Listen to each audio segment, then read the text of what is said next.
sa'yo, dinggin ng dalangin at pagsamo ng bayan mo. Viva po, Jesus Nazareno. Sa ngalan ng Ama at ng Anak at ng Espiritu Santo. Amen. Ang pagpapala at kapayapaan mula sa Diyos na Ama natin at sa Panginoong Heso Kristo naway sumainyo. At sumainyo rin.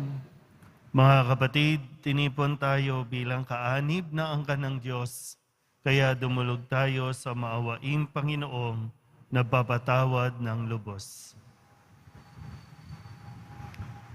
Sinugong tagapagpagaling sa mga nagsisisi, Panginoon, kaawaan mo kami. Panginoon, kaawaan mo kami. Dumating na tagapag-anyayang mga makasalanan ay magsisi, Kristo, kaawaan mo kami. Kristo, kaawaan mo kami. Nakaluklok ka sa kanan ng Diyos Ama para ipamagitan kami. Panginoon, kaawaan mo kami. Panginoon, kaawaan mo kami. Kaawaan tayo ng makapangyarihang Diyos. Patawarin tayo sa ating mga kasalanan at patnubayan tayo sa buhay na walang hanggan. Amen. Manalangin tayo. Ama naming makapangyarihan, pakundangan sa pagpapakumbaba ng anak mong masunurin, ibinangon mo sa pagkahadapa ang sangkatauhang masuwayin. Ipagalob mo sa amin ang banal na kagalakan upang kaming sinagip mo sa kalipinan ay magkamit ng iyong ligayang walang katapusan sa pamamagitan ni Jesucristo kasama ng Espiritu Santo magpasawalang hanggan. Amen. Magsiupo ang lahat. Pagbasa mula sa aklat ni Propeta Oseas. Ito ang sinasabi ng Panginoon. Masdan mo, siya'y muli kong susuyuin. Dadalhin ko siya sa ilang, kakausapin ng buong giliw, at tutugon naman siya. Tulad noong panahon ng kanyang kabataan, nang siya'y kunin ko sa lupain ng Ehipto. At sa araw na yaon, ang itatawag mo sa akin ay ang aking asawa at hindi na aking Baal. Ikaw ay magiging aking asawa magpakailanman, Israel. Mabubuklod tayo sa katwiran at katarungan, sa matibay na pagmamahalan at sa kaawaan. Ikaw ay magiging tapat kong asawa at makikilala mo ako, ang Panginoon. Ang salita ng Diyos. Salamat sa Diyos. Pag-ibig ng Diyos ay ganap, sa tanan siya'y nahahabag. Pag-ibig ng Diyos ay ganap, sa tanan siya'y nahahabag. Pupurihin ko't pasasalamatan ang Diyos araw-araw. Di ako titigil ng pasasalamat magpakailanman. Dakila ang poon at karapat-dapat na siya'y purihin. Ang kadakilaan niya ay mahirap nating unawain. Pag-ibig ng Diyos ay ganap, sa tanan siya'y nahahabag. Sa alinmang lahi ang iyong ginawa ay papupurihan. Iyahayag nila ang mga gawa mong makapangyarihan. Ang karangalan mo at pagkadakilay ipamamalita at isasaysay ko ang mga gawa mo nakahanga-hanga. Pag-ibig ng Diyos ay ganap, sa tanan siya'y nahahabag. Ang mga gawa mong makapangyarihay ipamamalita.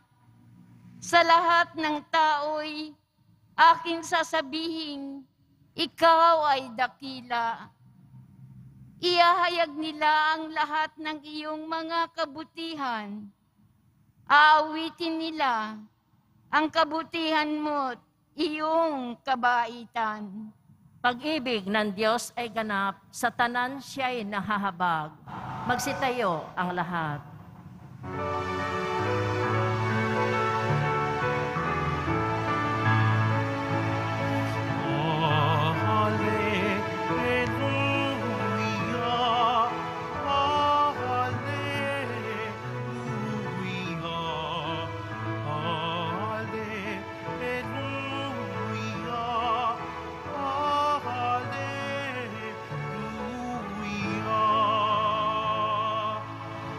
Si Kristo ay nagtagumpay, nalupig ang kamatayan,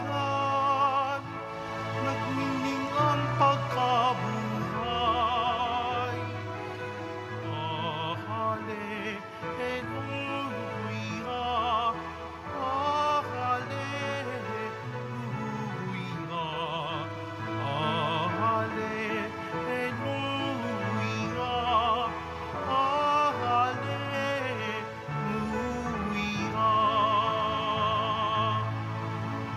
Sumainyo ang Panginoon. At sumainyo rin. Ang mabuting balita ng Panginoon ayon kay San Mateo. Papuri sa iyo, Panginoon. Noong panahong iyon, samantalang nagsasalita si Jesus, may dumating na isang pinuno ng mga Hudyo.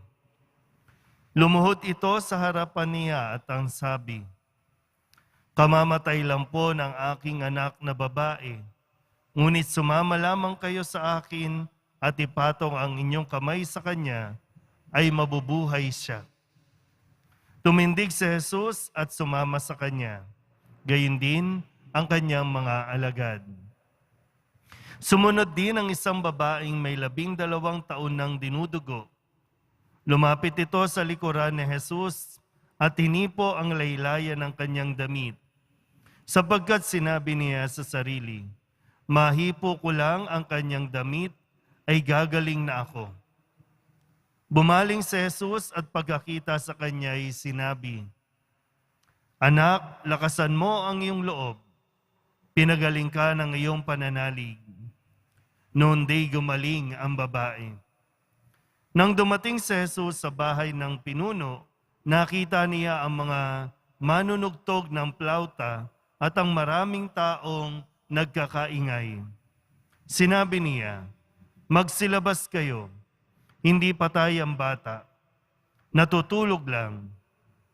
At siya'y pinagtawanan nila. Ngunit nang mapalabas na ang mga tao, pumasok siya, inawakan sa kamay ang bata, at ito'y nagbangon. At ang balita tungkol sa pangyayaring ito ay kumalat sa buong lupaing yaon. Ang mabuting balita ng Panginoon. Pinupuri ka namin, Panginoong Hesukristo. Magsiupo ang lahat. Isang magandang umaga po sa inyong lahat. Simula na naman po ng ating linggo, simula ng ating pakikibaka sa pang-araw-araw nating mga suliranin, mga alalahanin at mga responsibilidad. At sa unang araw na ito, tayo po ay pinaalalahanan na dapat nating taglayin sa anumang pagkakataon ng ating buhay ang pananalig sa poong Jesus Nazareno. Yung pananampalataya na laging sinusubok at nasusubok sa panahon na kung kailan tayo talagang pakiramdam natin down na tayo, pakiramdam natin ay wala na talaga tayong ibang maaasahan o matatakbuhan. Madali po kasi, no? Gaya ng madalas natin pinapaalala, madaling sabihin na mayroon tayong pananampalataya kapag busog tayo, kapag wala tayong problema, kapag healthy tayo, madaling sabihin, Viva Nazareno. Pero yung mga panahon na darating sa buhay natin na tayo po ay susubukin kung talagang nananalig tayo sa poong Nazareno. Kaya nga sa atin pong kwento, naririto po yung isang pinuno ng mga Hudyo, pinuno o leader, nangunguna sa paghahandog o kung saan man, ano man ang pinangahawakan niya. Pero kahit gaano siya kataas sa tungkulan, kahit gaano siya makapangyarihan, sadyang may mga bagay na hindi niya kayang saklawan. Ganon din naman, yung babaeng 12 taon ng dinudugo, 12 years na naghihirap sa kanyang karamdaman na hindi maintindihan o hindi malaman kung ano ba itong sakit niya. Marahil wala na ring magawa ang mga doktor sa kanya. Kung kaya't pananalig na ang kanyang kinapitan. So yung pinuno, kung gaano man siya kamakapangyarihan, wala itong nagawa para maisalba ang buhay ng kanyang anak. Itong babaeng 12 taon ng dinudugo, kahit sinong eksperto, magaling na doktor nung panahong yon, wala ring magagawa o nagawa sa kanya. Tanging nang sila ay magpakumbaba na lumapit kay Jesus, doon lang sila nagkaroon ng kagalingan. Pero yung nakita ni Jesus sa 2 taong ito, taglay nila yung paniniwala, yung pananalig nang sila ay lumapit na matutulungan sila ni Jesus. Nung mga simula ng pandemya, madalas po nating sinasabi at naging katagaan na natin ito sa panahon ng kagipitan, kanino tayo dapat kumapit? Sa Nazareno. Sa panahon ng kagipitan, sa Nazareno tayo lalapit dahil tanging siya lang ang makakatulong sa kung anuman ang dinadala natin sa ating mga balikan, sa ating mga puso. Hindi pwedeng baliwalain. Minsan nakakalimot tayo kung kani-kanino tayo kumakapit. Kumakapit tayo sa tao, kumakapit tayo sa pera, kumakapit tayo sa patalim.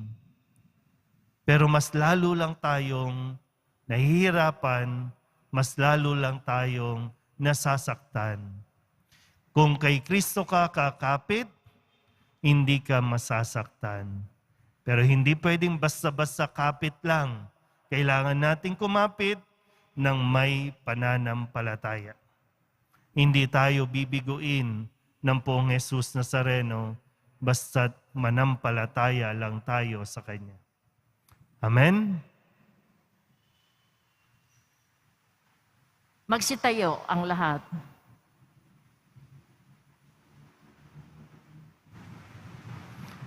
Hindi ninais ng Diyos ang ating kamatayan. Nilikha niya tayo para sa buhay, ngunit mas pinili natin ang kamatayan sa bawat pagkakasala natin.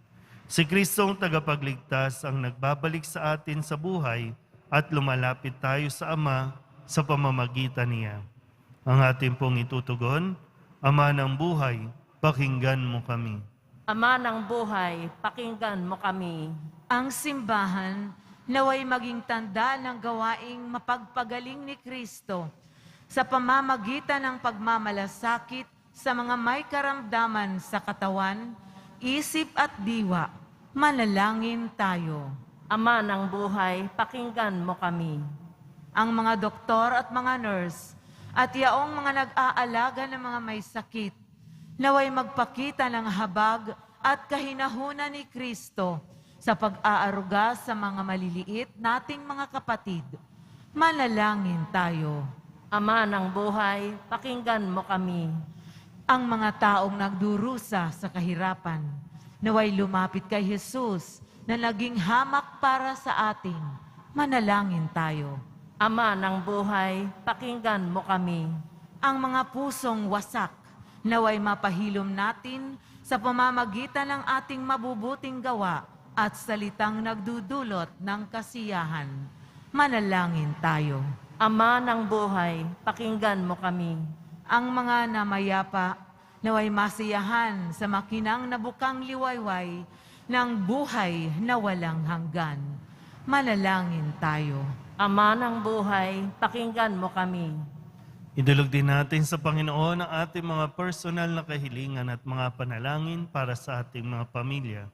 Ganon din ang lahat ng mga misang pasasalamat, espesyal na intensyon at mga kaluluwa na inihiling na ipagdasal sa misang ito.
Magsitayo ang lahat.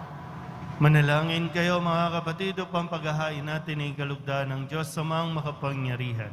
Tanggapin nawa ng Panginoon itong paghahain sa iyong mga kamay, sa kapurihan niya at karangalan, sa ating kapakinabangan at sa buong sambayanan niyang banal. Ama naming lumikha, ang paghahain namin sa iyong ngalan ay sanawang sa aming dumalisay upang ito ay maging pagganap araw-araw ng aming paglipat sa buhay sa kalangitan sa pamamagitan ni Jesucristo kasama ng Espiritu Santo magpasawalang hanggan. Amen. Sumainyo ang Panginoon. At sumainyo rin. Itaas sa Diyos ang inyong puso at diwa. Itinaas na namin sa Panginoon. Pasalamatan natin ang Panginoong ating Diyos. Marapat na siya ay pasalamatan. Ama naming makapangyarihan, tunay ngang marapat na ikaw ay aming pasalamatan. Sa iyong paglingap at kagandahang loob, ang tao'y nilikha mo at pinangasiwa sa sansinukob. Sa hangad mong siya'y iwastong lubos, siya'y pinagdusa mo sa kanyang pagtalikod. Sa iyong pagiliw, iyong ipinahintulot na makabalik siya sa pamamagitan ni Kristo Jesus. Kaya kaysa ng mga anghel na nagsisiawin ng papuri sa iyo, na walang humpay sa kalangitan, kami nagbubunyi sa iyong kadakilaan. Santo, Santo, Santo, Panginoong Diyos ng mga hukbo, napupuno ang langit at lupa ng kadakilaan mo, hosana sa kaitaasan. Pinagpala ang naparirito sa ngalan ng Panginoon, hosana sa kaitaasan. Magsiluhod ang lahat. Ama naming banal, ikaw ang bukal ng tanang kabanalan. Kaya't sa pamamagitan ng iyong Espiritu, gawin mong banal ang kaloob na ito upang para sa aming maging katawan at dugo ng aming Panginoong Hesukristo. Bago niya pinagtiis ang kusang loob na maging handog, hinawakan niya ang tinapay, pinasalamatan kaniya, pinaghati-hati niya iyon, iniabot sa kanyang mga alagad at sinabi, tanggapin ninyong lahat ito at kanin, ito ang aking katawan na ihahandog para sa inyo.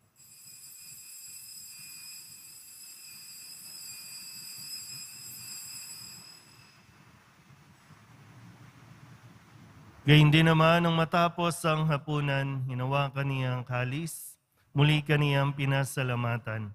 Iniabot niya ang kalis sa kanyang mga alagad at sinabi, tanggapin ninyong lahat ito at inumin. Ito ang kalis ng aking dugo, ng bago at walang hanggang tipan. Ang aking dugo na ibubuhos para sa inyo at para sa lahat, sa ikapagpapatawad ng mga kasalanan.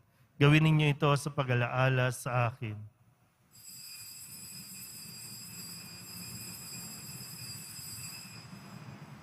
Magsitayo ang lahat. Ipagbunyi natin ang misteryo ng pananampalataya. Si Kristo'y namatay, si Kristo'y nabuhay, si Kristo'y babalik sa wakas ng panahon. Ama, ginagawa namin ngayon ang pag-alaala sa pagkamatay at muling pagkabuhay ng iyong anak, kaya tiniaalay namin sa iyo ang tinapay na nagbibigay buhay at ang kalis na nagkakaloob ng kaligtasan. Kami napapasalamat dahil kami iyong minarapat na tumayo sa harap mo para maglingkod sa iyo. Isinasama namin kami magsasalo-salo sa katawan at dugo ni Kristo ay mabuklod sa pagkakaisa sa pamamagitan ng Espiritu Santo. Ama, linghapin mo ang iyong simbahang laganap sa buong daigdig.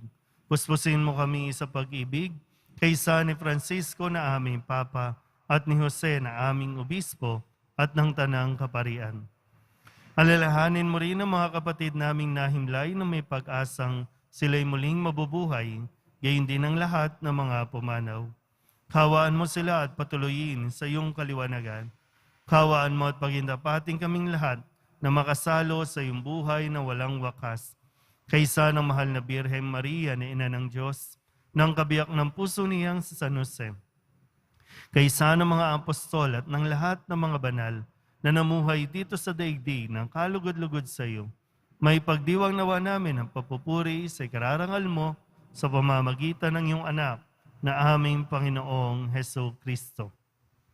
Sa pamamagitan ni Kristo, kasama niya at sa Kanya, ang lahat ng parangal at papuri ay sa iyo, Diyos amang makapangyarihan, kasama ng Espiritu Santo, magpasawalang hanggan.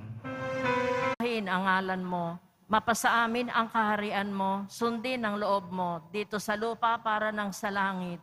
Bigyan mo kami ngayon ng aming kakanin sa araw-araw at patawarin mo kami sa aming mga sala para ng pagpapatawad namin sa nagkakasala sa amin at huwag mo kaming ipahintulot sa tukso at iadya mo kami sa lahat ng masama.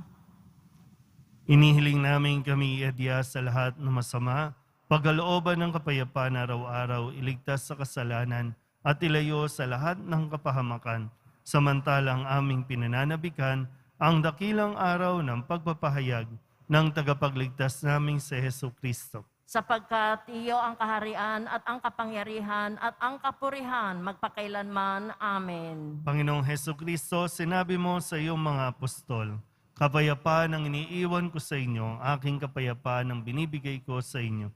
Tunghayan mo ang aming pananampalataya at huwag ang aming mga pagkakasala. Pagkalooban mo kami ng kapayapaan at pagkakaisa ayon sa iyong kalooban, kasama ng Espiritu Santo, magpasawalang hanggan. Amen. Ang kapayapaan ng Panginoon ay laging sumainyo. At sumainyo rin. Magbigayan po tayo ng kapayapaan sa isa't isa. Kordero ng Diyos na nag-aalis ng mga kasalanan ng sanlibutan, maawa ka sa amin. Kordero ng Diyos na nag-aalis ng mga kasalanan ng sanlibutan, maawa ka sa amin. Kordero ng Diyos na nag-aalis ng mga kasalanan ng sanlibutan, ipagkaloob mo sa amin ang kapayapaan, magsiluhod ang lahat.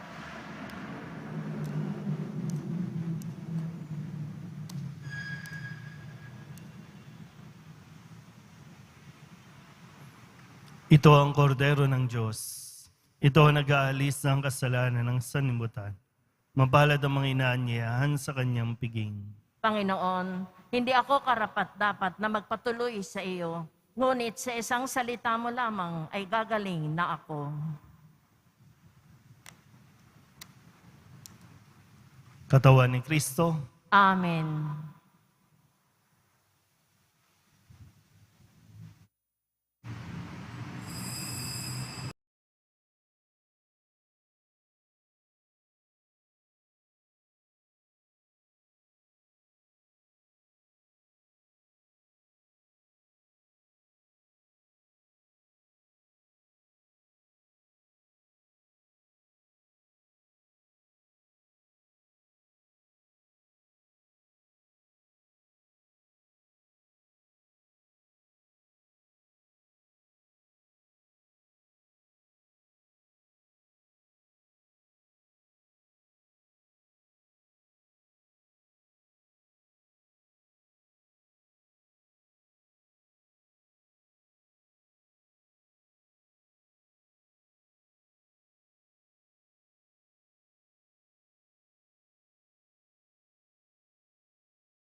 Magsitayo ang lahat. Manalangin tayo. Ama naming mapagmahal, kaming iyong pinapakinabang ay loobin mong laging lumingon sa pinanggalingan ng tinanggap namin ngayon para pagsaluhan sa pamamagitan ni Jesucristo kasama ng Espiritu Santo magpasawalang hanggan. Amen. Sumainyo ang Panginoon. At sumain niyo rin. Manalangin tayo para sa pagbabasbas. Mahal na pong Jesus Nazareno, inihayag mo sa pamamagitan ng krus ang walang maliw na pag-ibig ng Diyos sa sangkatauhan. Pakinggan mo ang kahilingan ng iyong angka na nagsusumamo sa iyo. Makamtanawa nila ang iyong katugunan at tanggapin ang kasagutan na may utang na loob na tinatanaw. Basbasan din po ninyo mga dala-dala nilang mga imahin at dasalan at lahat ng mga may karamdaman. Sa pamamagitan ng bendisyon na ito, naway maalala nila ang mga pangako nila noon sa binyag na ikaw ang kanilang iibigin at paglilingkuran bilang Panginoon magpasawalang hanggan. Amen. At papalain kayo ng makapangyarihang Diyos, Ama at Anak at Espiritu Santo. Amen. Mayo kayong taglay ang kapayapaan ng Poong Jesus Nazareno. Salamat sa Diyos. Magandang umaga po.